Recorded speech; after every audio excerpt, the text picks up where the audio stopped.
Saludamos aquí en estudio al maestro Jesús Silva Herzog Márquez, analista político. Jesús, buenas noches. Hola Pepe, buenas noches. Y también a Luis Miguel González, director general editorial del periódico El Economista. Luis Miguel, bienvenido. Gracias por estar con Encantado, uno. Jesús. ¿Cómo están? Buenas noches. Hablábamos de dos aspectos, dos líneas que trataremos de explicar brevemente. La línea política, la línea económica. ¿Les parece si empezamos con lo político? Bueno, yo creo que es un gran éxito para el presidente Peña Nieto. Creo que es una forma muy exitosa de desalojar el poder con una negociación concretada exitosamente. Y además creo que también es importante resaltar la colaboración entre las dos administraciones, la saliente y la entrante. No es fácil. La verdad es que una de las grandes complicaciones de esta negociación, además de lidiar con el personaje que es Donald Trump, es el que captura a México en un proceso de relevo. Y creo que es notable el hecho de que el gobierno de Enrique Peña Nieto y el equipo de Andrés Manuel López Obrador logran conjuntar una posición mexicana frente a los Estados Unidos que logra una posición coherente frente a ellos. No era fácil y se logró, y yo creo que eso vale la pena resaltar porque no era sencillo el que se llegara a este acuerdo, ¿no? Dos factores claves, sí. No, abundando en lo que decía Jesús, hay momentos de historia de México que las divisiones internas nos costaron muchísimo. En ese sentido, me parece que en algún sentido es una excepción más que una norma que podamos cerrar filas frente a una amenaza externa o frente a una situación complicada. Totalmente. Mira, justamente del tema hablamos con Luis Videgaray, el secretario de Relaciones Exteriores desde Washington, luego de que pasó este largo día. Ellos estuvieron muy desvelados hasta que llegaron al punto clave de llegar al Salón Oval de la Casa Blanca y estar ahí con el presidente Trump, después de que había hablado con el presidente Peña Nieto. Esto comentábamos con Luis Videgaray, quien asegura que este entendimiento comercial con Estados Unidos, pues lo dijo claramente, ayuda a la certidumbre económica. La única incertidumbre en este momento, a estas horas, es Canadá. ¿Fue el mejor arreglo posible? Creo que sin duda es un muy buen arreglo, Pepe. Es un arreglo que le permite a México continuar teniendo libre comercio con Estados Unidos. No aceptamos cuotas, no aceptamos aranceles, no es un comercio administrado y se protege sin duda el interés nacional. Le da estabilidad al país, le da certidumbre y creo que es una muy buena noticia. Hay sectores para los cuales había amenazas muy importantes, por ejemplo para el campo mexicano, donde se pretendía limitar el acceso de nuestros productos en ciertas temporadas del año. Eso se eliminó. Un sector muy importante, que es el sector textil, conserva reglas, incluso mejora sus accesos. El sector farmacéutico logra un muy buen arreglo, el sector químico logra también un buen arreglo. Creo que muchas de las preocupaciones que estaban ahí se solventaron e incluso se logran algunas ventajas muy interesantes. El hecho de que México sea el primer país que logra un entendimiento comercial con Estados Unidos le da a México una ventaja muy importante frente a otros países para atraer inversión, incluyendo por supuesto en el sector automotriz, donde somos el primer país que logra tener un entendimiento completo con los Estados Unidos. Luis Miguel. Hay dos formas de ver la certidumbre. Una es de corto plazo y tiene que ver con mercados. La primera expresión de esto es el tipo de cambio. El tipo de cambio se revaloró no solo en la jornada de hoy, sino desde el jueves de la semana pasada, donde ya todas las señales eran claras de que estaba muy cerca el acuerdo. Entonces, está esta certidumbre de corto plazo y la más relevante para mí es certidumbre de mediano y largo plazo. Lo comentábamos mucho contigo en otros momentos, cómo México podría atraer inversiones cuando estaba la amenaza de una cláusula de extinción donde en 5 años podían cambiar las reglas. Entonces, por un lado es el tipo de cambio, pero te abre la puerta a traer inversiones de mediano y largo plazo, que creo que es el tipo de certidumbre más relevante en este contexto. México tiene argumentos para atraer inversión extranjera que no tenía todavía el jueves pasado. Había inversiones que estaban detenidas simplemente porque decían, no sé si me voy a instalar en México o no, porque dependiendo de cómo termine el Tratado de Libre Comercio, yo tengo que acomodar mis fichas. Me parece que eso es súper relevante. Ahora, desde el punto de vista político, es importante para Enrique Peña Nieto, presidente de la República, llegar a este punto. Probablemente se firme ya el acuerdo, porque esto es un acercamiento, es un primer gran entendimiento, pero el acuerdo no está firmado. Tienen que analizarlo los congresos de ambas naciones, etcétera, etcétera.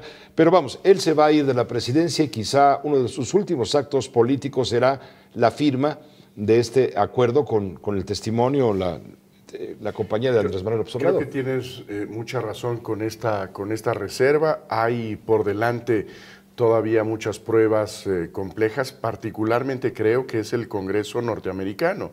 Esto tocará previsiblemente al nuevo Congreso que será electo después de las elecciones de noviembre, que tendrá que ratificar este acuerdo comercial.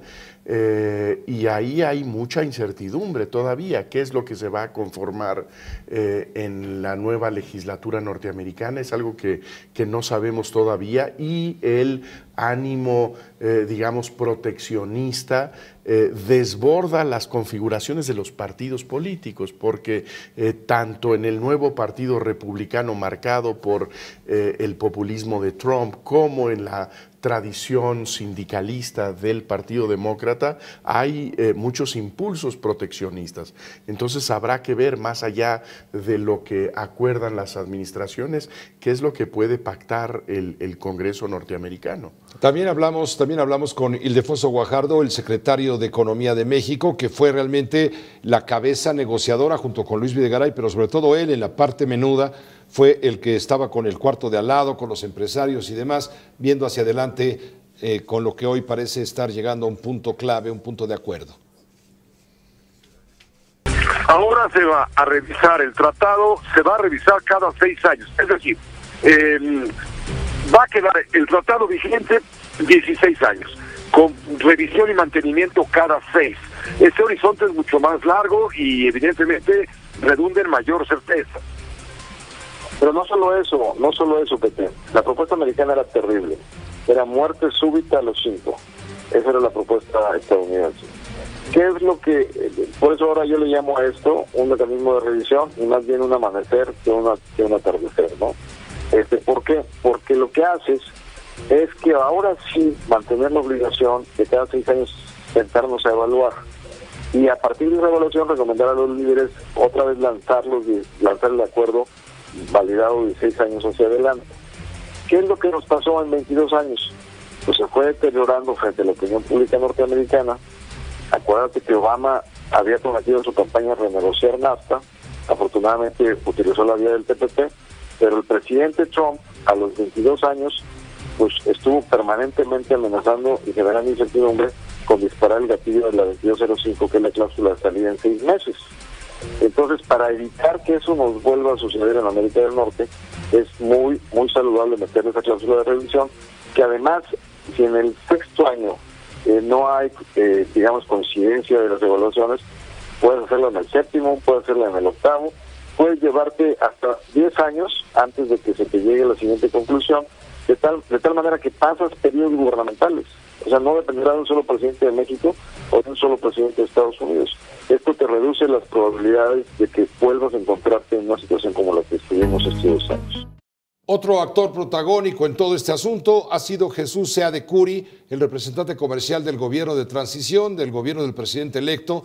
Él confirma que hubo una reingeniería del acuerdo en lo que corresponde al sector energético. Le recuerdo que Jesús Seade es el representante de López Obrador, presidente electo, desde el 3 de julio, y se unió con este equipo negociador mexicano.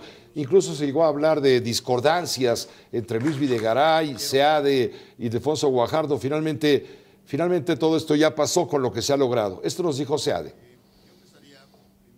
El sector de energía fue tema de gran interés para nosotros.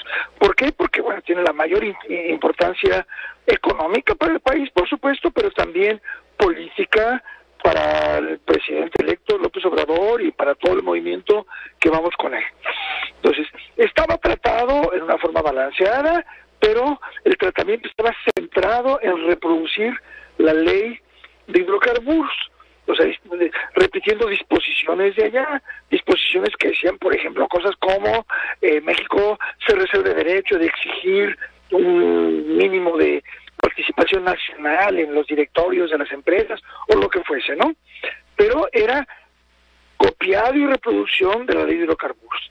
El presidente López Obrador dijo con toda validez, con toda claridad política, yo no puedo avalar un instrumento legal, político, al que yo me opuse. No estoy echando para atrás, ni voy a echar para atrás, no va por ese lado en absoluto, ni la Constitución, ni la ley de energéticos. Pero yo no lo voy a reproducir, no lo voy a avalar. Entonces lo que tocó hacer fue una reingeniería completa de todo el tratamiento de hidrocarburos en el acuerdo, planteando al centro de la ecuación la soberanía nacional, el derecho fundamental de México de regir el sector, los derechos que nos acogen incluso bajo la Constitución, dejándolos muy claros, y fuera de eso, evitando reproducir en forma explícita los textos de la ley de hidrocarburos. Bueno, eso es lo que hoy los protagonistas de la película del acuerdo comercial tuvieron a bien decir y comentar y compartir. ¿Qué te queda como inquietud? El tema laboral, me decías hace un momento, sí, que... Nos hace falta ver el documento como tal, pero en el tema laboral hay muchas novedades. México se compromete a instrumentar cosas que ya están en la ley, pero que están en una especie de triángulo de las Bermudas, donde está en el texto, pero no en la realidad. Me refiero a democracia sindical, un verdadero sistema de justicia laboral, una rendición de cuentas de las dirigencias sindicales a sus trabajadores. Si el Tratado de Libre Comercio logra constituirse en un motor para que esto pase, es una gran noticia para los trabajadores mexicanos y para México, porque, insisto, el problema se lo hacían ver los propios negociadores de Estados Unidos y Canadá. México es, no, nuestro problema no es con tu ley, no es con tu constitución, es demuéstrame que estás cumpliendo lo que dices que tienes. Por ejemplo, democracia, por ejemplo, justicia, por ejemplo, rendición de cuentas a los trabajadores. Me parece que habrá que ver exactamente cómo quedó. Estamos hablando ahora a partir de filtraciones o de fragmentos, pero es un gran cambio. Yo diría, es el tipo de cosas que me da gusto que México haya cedido. O sea, qué bueno que Estados Unidos y Canadá salieron con la suya en el tema laboral. Jesús. Porque finalmente lo que encontramos ahí es que la instancia internacional está motivando a México que sus condiciones de competencia no sean simplemente que tiene una mano de obra barata, que tiene una estructura sindical que oprime a los trabajadores, sino que tenga condiciones de trabajo comparables con la de nuestros competidores en Norteamérica. Sí, que compita sin dumping laboral, que dicen. Yo creo que eso es muy apreciable, creo que es muy positivo, aunque venga de otro lado, ¿no? Sí. Pues les agradezco mucho a ambos, por supuesto Luis Miguel, por supuesto Jesús, el haber estado con uno en tu espacio, en nuestro espacio, para poder comentar. Creo que es algo relevante que merecía dedicarle el tiempo que hemos hecho, que hemos dado. En los próximos 10 o 15 años de México estarán relacionados con este acuerdo, de ese tamaño es. De ese tamaño. Gracias, Jesús. Muchas gracias. Buenas noches.